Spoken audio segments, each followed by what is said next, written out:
भारत रत्न स्वर्गीय लता दीदी हमें छोड़कर स्वर्गलोक में चली गई।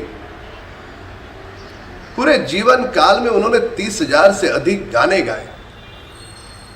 जब तक इस धरती पर सूरज है, चांद है, तब तक उनकी आवाज अजरामर रहेगी।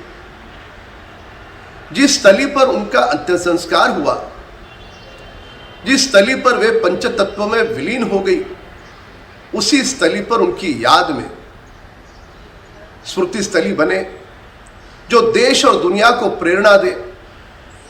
और यह मांग करोड़ों करोड़ों उनके चाहने वाले लोगों की है। मैंने स्वयं महाराष्ट्र के मुख्यमंत्री को, महाराष्ट्र की सरकार को चिट्ठी लिख करके मांग की है कि जिस शिवाजी पार्क में लता दीदी का अंतिम संस्कार हुआ, उसी स्थली पर उनकी याद में एक भव्य और दिव्य स्मृति स्थली बने, जो देश और दुनिया को प्रेरणा दे।